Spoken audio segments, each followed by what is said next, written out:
Chapter 23. Pussy-ass humans. The humans got back to the guest room. Axel pointed. Here, room.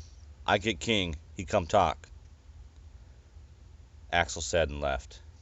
Jimmy jumped off Perry's shoulder, bounded off the ground, and ran on the wall like Spider-Man.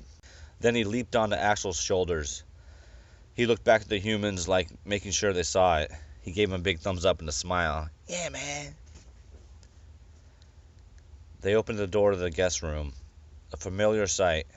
Perry's clone girlfriend bent over, exposed ass, looking out from her hospital robe.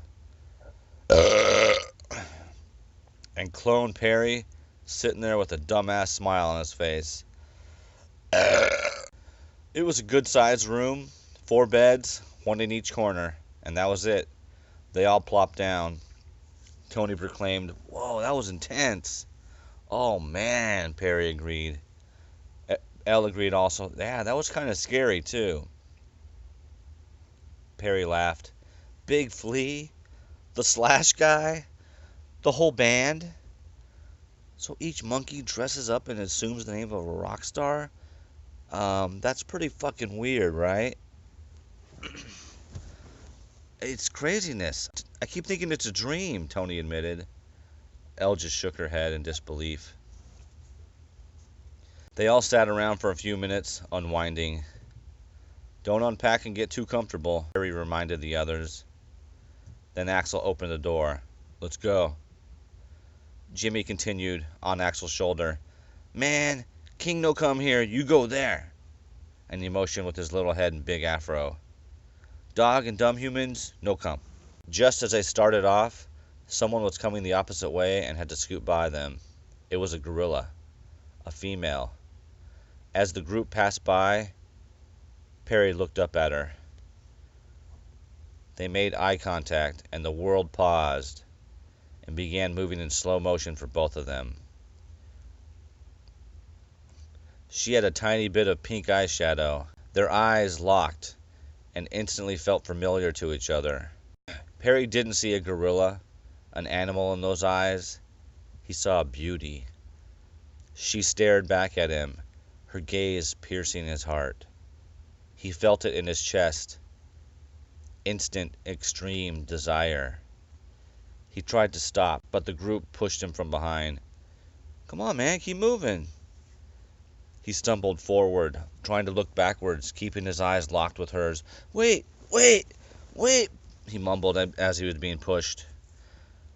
"Man, come on, big ball." Jimmy yelled at him in a high-pitched voice. Perry watched her walk away. She shook her ass and looked back at him. They walked a long way down the main hallway. Perry's mind wasn't with them. It was with her. Occasionally, an ape who resembled a rock star would walk by them. They passed the door just as someone was coming out, and some of the humans caught a peek of what was inside. Everyone felt heat flow out of the room. It was a forge of some sort. Gorillas in there were pouring liquid metals into molds. Another room they passed looked like a butcher's room. After what seemed like at least a mile, they came up to another hollowed-out tree. The hallway kept going, but they climbed up. Axel and Jimmy effortlessly.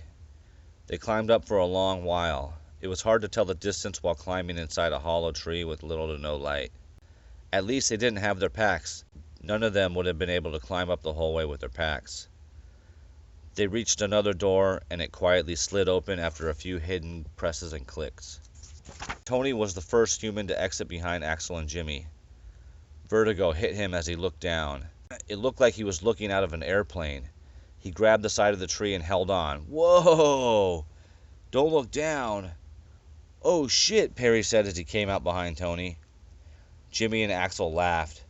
They bounded off on a branch towards another tree. "Watch it, man, watch it," Jimmy yelled back at them. It was a wide branch, but none of the humans had ever been this high up in a tree before. It was taller than being on the roof of treetop, which was pretty scary. You fall here, you die. Elle moved quickly, kind of tiptoeing, kind of dancing. She had a strange confidence. Tony followed carefully, keeping his center of gravity low. Perry followed with his arms out wide, like Houdini on a tightrope. They reached the other tree. Two big-ass gorillas guarded this entrance. They both had thick chains slung over their shoulder. The guards didn't bother any of them, even the humans. They entered the chamber in the top of the trees. It wasn't a big room like a big living room. King was in there, sitting on what looked like a big-ass beanbag chair made of leaves. A female gorilla was asleep on the leaf beanbag. There was a big King Kong movie poster on the wall above the bed. King made his way over and greeted them. "You from other side of fence?" he asked. "Yes," they all answered. "Oh, King Kong, man, I love that movie." Perry tried to be funny, motioning at the poster. King looked. "You know?" "We find in loud fire." He got right to the point. "Why'd you here?" That was a good question. None of the humans had thought about that. Tony stuttered, possibly aloud. Perry threw out, "To destroy the company."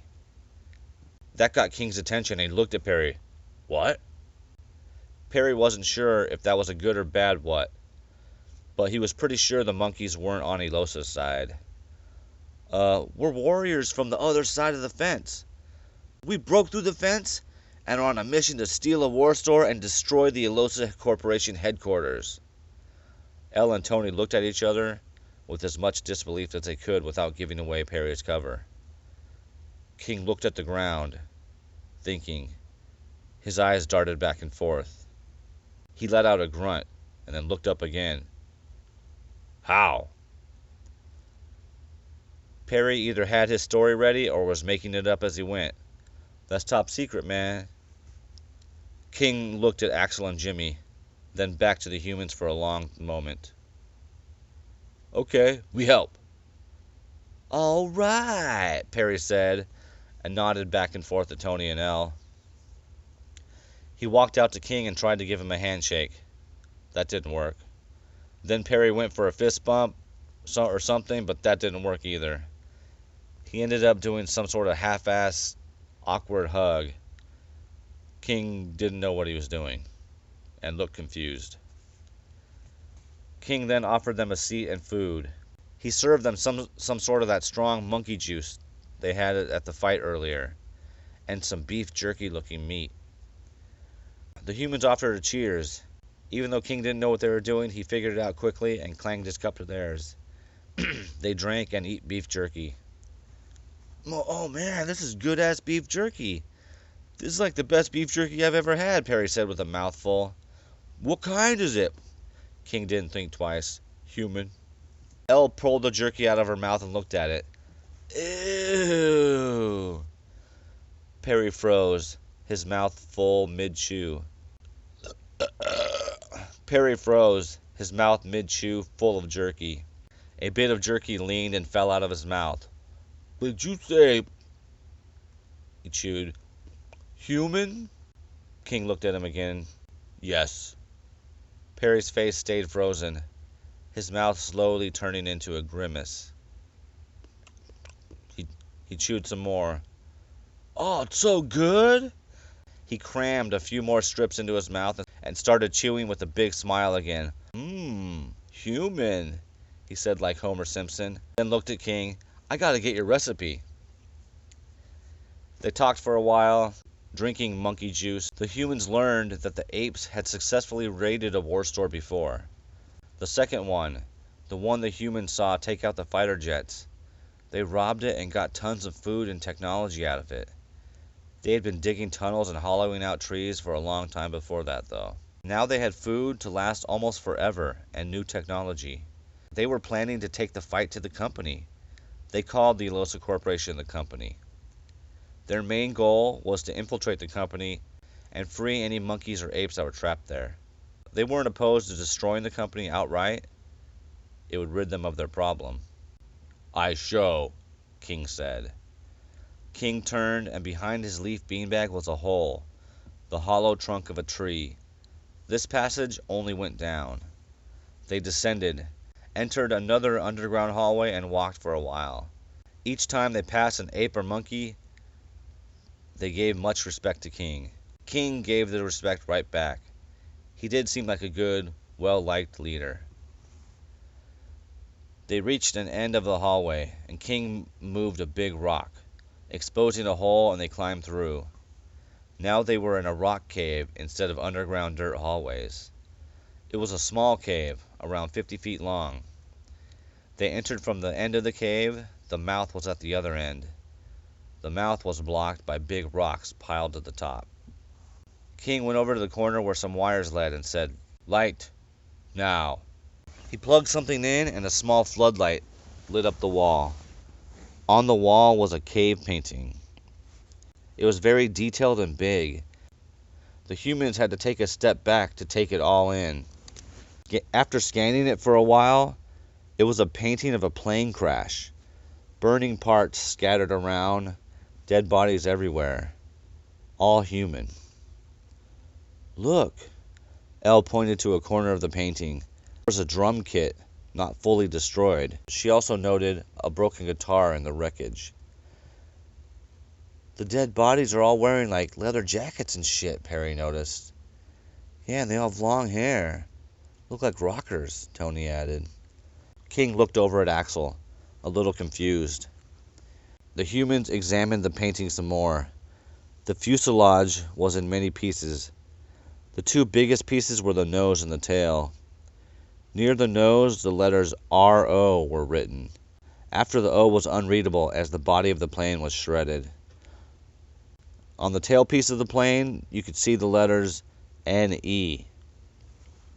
Exclamation point, exclamation point. Perry did his best game show host voice. "For $200, folks. It starts with the R.O. and ends in an N.E. Double exclamation points at the end." "What is this?" Elle asked King. "Loud fire," King explained. "We hear rumble. We go see. We find the guitar, the drum, the bass, and we learn."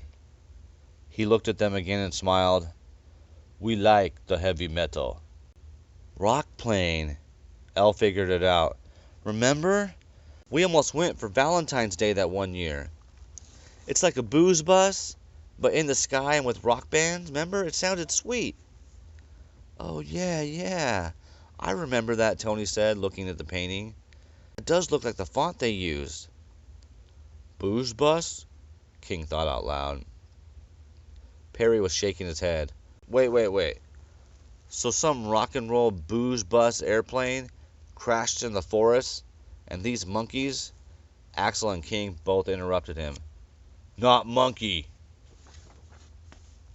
Oh, yeah, sorry, I forgot. Perry looked over at the chimpanzee and gorilla. You're not monkeys. These apes looted this crash site and fell in love with rock and roll." Perry looked back at Axel and King. Axel squinted and flashed devil horns. "All apes and monkeys like metal," King added. "All?" Tony questioned. "Yeah, man," Jimmy replied. "All." Then Jimmy did a little Bill and Ted air guitar shredding and flicked his tongue. "Not all human like?" King asked. No, not all humans like. Barely any humans like metal," Elle said. Axel laughed. "Pussy-ass humans." King laughed also, as much as a good host would laugh at the species of his guests. The humans all nodded in agreement, though. Elle agreed. Her grammar eroded so the apes could understand her better. "Yeah, most humans pussy. That's why we're here. Our people went crazy. We left our people." King was intrigued. "You left your human people to come fight the company with us?" Elle was becoming the ambassador. When she spoke, King could feel her truth. "Well, we didn't know you were here. We knew nothing of the forest before we came." King looked around and replied, "You humans brave." He smiled and looked over at Axel. What like other side of fence? Elle went on to give a very short version of human society. She made sure to include ICs, ads, war, crime, and how bad we treat animals. Ape in cage on the outside? King asked, shocked. All of them? Even chimpanzees? Axel added. Not all, but very few free, Perry chimed in. The humans then explained to the apes that apes and monkeys on that side of the wall couldn't talk, and were not as smart as King and Axel. King proudly denied this. All apes smart. Maybe, but we've never heard any gorilla or chimpanzee talk before we got here, Perry said. King and Axel looked at each other confused. We free? We free, Axel asked King. King looked at the humans. We free all apes and monkeys on the other side of the fence, after we kill the big machine. Axel smiled deviously. That's all fine with me. I'll help you guys. King sat in thought for a while, then got up and walked towards the door. Come. They left the cave and walked down another long hallway. King pointed to a door they were approaching. Smart, he said as he pointed. They opened the door, walked into what looked like a low-budget mad scientist lab. Boiling liquids in test tubes above Bunsen burners, but at the same time, some ingredients were kept in old 2-liter soda bottles. There was trash everywhere. Behind a wall of computers and web of wires hanging from the ceiling, a colorful baboon face emerged.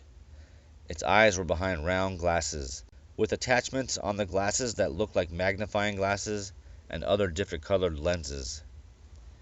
Behind the baboon, a wall of computers hummed, flashing lights like a science fiction movie. Many different monitors hung from all different locations, all pointed and focused on the baboon.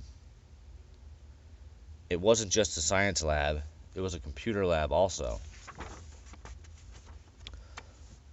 Oh, hello, the baboon said. He, Einstein, King introduced. After a short pause, King continued, all computers, we steal from company war store. Tony walked up, carefully taking steps over the terrain of junk on the floor. He stared at the computer monitors, trying to see something that looked familiar.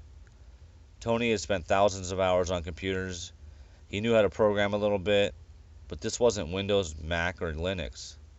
What OS is that? OS? The baboon asked. What kind of computer? Tony simplified his question. Company computer, King tried to answer. Company only, the baboon continued. I not know human computers, but I see in the notes this company makes their own computer to prevent human hacking. Tony looked at the monitor the baboon was staring at. It was unique. The Elosa Corporation logo was built into the operating system. Tony looked in amazement at Perry and Elle. That's smart, Perry said. The baboon pushed up his glasses. Oh, it's easy to learn. I learned it. Tony pointed to part of the screen. The baboon looked and said something to him. They began talking about details on the screen that the other beings in the room couldn't see. I show you more of our home, King asked, mostly to Elle and Perry now. Yeah, Perry said. Sure, Elle replied. Hey man, where do you get those worms? Perry obviously wanted to know more about those powerful, hallucinogenic white worms he was treated to earlier. King snorted a laugh and nodded to the right like, let's go. We'll leave these nerds, Perry said, looking over at Tony and Einstein. Tony was looking excited. A simulator? He asked Einstein. Einstein shook his head like he wasn't sure, and Tony looked up as the others were leaving the room. I think they got a Warsaw simulator right here. Tony pulled up a chair excitedly, and Einstein put a headset on him. Einstein was talking, pointing at different parts of the keyboard as Tony nodded. Axel, King, Elle, and Perry walked away. These underground tunnels seemed to go for miles, connecting hollowed-out trees along the way. Sometimes the hallways were so long and straight, if you looked forward or back, you could seemingly see the curve of the earth. Perry looked around. Man, this place is fucking amazing. We make the worm, Axel said as they approached the door. King opened the door. She make worm. Another mad scientist room. This time no computers. An orangutan that could only be described as a Janis Joplin look-alike sat behind a low table on the ground.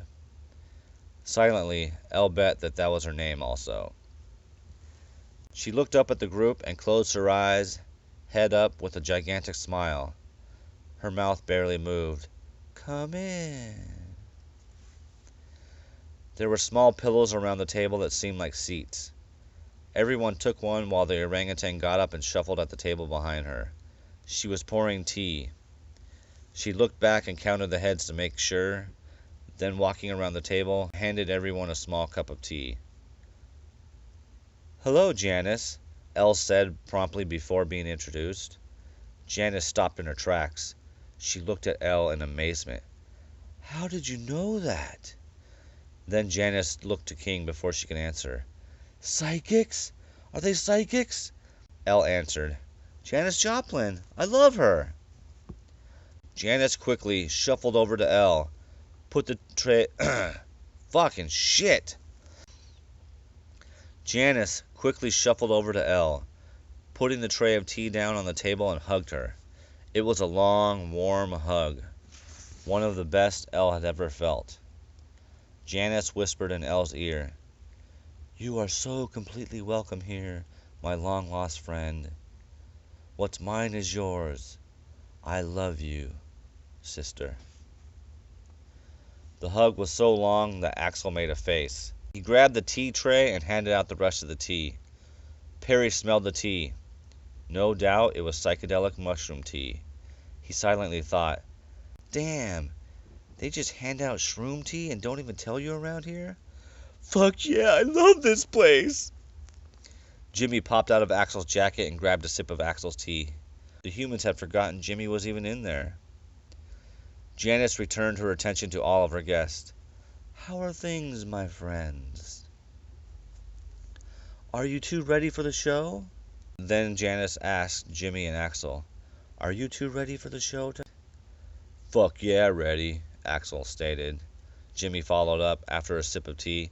Oh yeah, man, ready. Perry and Elle didn't know what they were talking about. Axel informed them. The winter show's in 2 days. Yeah, man, winter show, it's gonna kick ass, Jimmy added. Axel continued. We know how to party. Jimmy made a metal face and banged his head. We learned how to do good metal shows from watching human videos. Elle and Janice talked in the corner close to each other. King added, talking mostly to Perry since Elle was involved. It's great. You will love it. Then he made a face like he remembered something. Oh, day after show, we attack company. You love attack just as much as you love the winter's metal show.